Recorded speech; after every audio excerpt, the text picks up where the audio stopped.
টেকনাফ থেকে সমুদ্রপথে মিয়ানমারে পাচারের সময় প্রতিনিয়ত জব্দ করা হচ্ছে বিভিন্ন ধরনের পণ্য, যার মধ্যে বেশিরভাগই সিমেন্ট ও জ্বালানি তেল। সম্প্রতি কোস্টগার্ডের অভিযানে আটক করা হয় পাচার চক্রের অন্যতম হোতা মিয়ানমারের নাগরিক সহ আরও কয়েকজনকে। কোস্টগার্ড বলছে এসব পণ্য মূলত পাচার করা হয় আরাকান আর্মির জন্য। অভিযান অব্যাহত রাখার কথাও জানিয়েছে কোস্টগার্ড।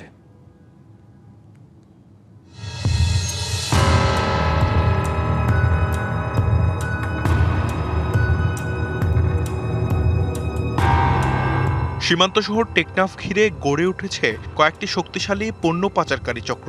এসব চক্রের সদস্যদের মধ্যে বাংলাদেশের পাশাপাশি আছেন মিয়ানমারের নাগরিকও। কড়া নজরদারির মধ্যেও প্রতিনিয়ত পাচার হচ্ছে নির্মাণ সামগ্রী সহ নানা নিত্যপণ্য। মিয়ানমারের মংডু শহরের বাসিন্দা আজিমুল্লাহ এমনই একটি চক্রের সমন্বয়কারী। তার মধ্যস্থতায় চলে বাংলাদেশ থেকে মিয়ানমারে নির্মাণ সামগ্রী পাচার কার্যক্রম। জীবানিকে আনোয়ার একটা আছে, ওখানে আনোয়ার লেরও শহরের বড় বড় ফার্টি লেরও কানেকশন আছে।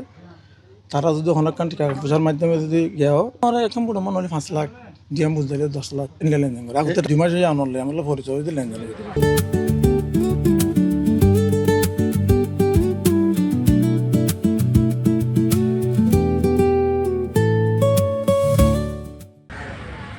গেল 27শে এপ্রিল সেন্ট মার্টিনের উত্তর পশ্চিমে গভীর সমুদ্রে বিশেষ অভিযানে 900 বস্তা সিমেন্ট সহ আজিমের পাশাপাশি আটক করা হয় আরও 13 জনকে।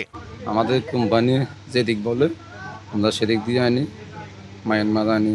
সন্দীপের দক্ষিণ ফেসের থেকে মাল নিয়ে আসি, আমাদের কার্পুর একটা বুঝাই দেয়, মাল হয় এরা ফাটিয়ে দেয়।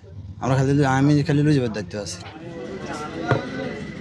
2025 সালের জানুয়ারি থেকে এখন পর্যন্ত বঙ্গোপসাগরের টেকনাফের বিভিন্ন অংশ থেকে পাচার হওয়া বিপুল পণ্য সামগ্রী উদ্ধার করেছে কোস্টগার্ড। এর সিংহভাগই সিমেন্ট ও জ্বালানি তেল। বিশেষ অভিযানের মাধ্যমে পণ্য পাচার শূন্যের কোটায় নামিয়ে আনতে কাজ করার কথা বলছে কোস্টগার্ড। নিত্য প্রয়োজনীয় আইটেমগুলো মায়ানমারে পাচার হতো এবং এই আইটেমগুলো বিশেষ করে আরাকান আর্মির লজিস্টিক সাপ্লাই হিসেবে গমন করতো এবং তাদের নিজস্ব প্রয়োজনে আরাকান আর্মি এই জিনিসগুলো ব্যবহার করতো। এবং বাংলাদেশ কোস্টগার্ড সফলভাবে অভিযান পরিচালনা করে গত 1 বছরে এটাকে প্রায় শূন্যের কোঠায় নামিয়ে এসছে। বাংলাদেশ কোস্টগার্ড এই পাচার চক্রের অন্যতম মূল হোতা আজিমুল্লাহকে গ্রেফতার করতে সক্ষম হয়েছে। এছাড়া রোহিঙ্গাদের সাথে দেশীয় নেটওয়ার্কের সদস্যদের খুঁজে বের করতে গোয়েন্দা তৎপরতা অব্যাহত রয়েছে বলে জানিয়েছে কোস্টগার্ড। DBC news desk.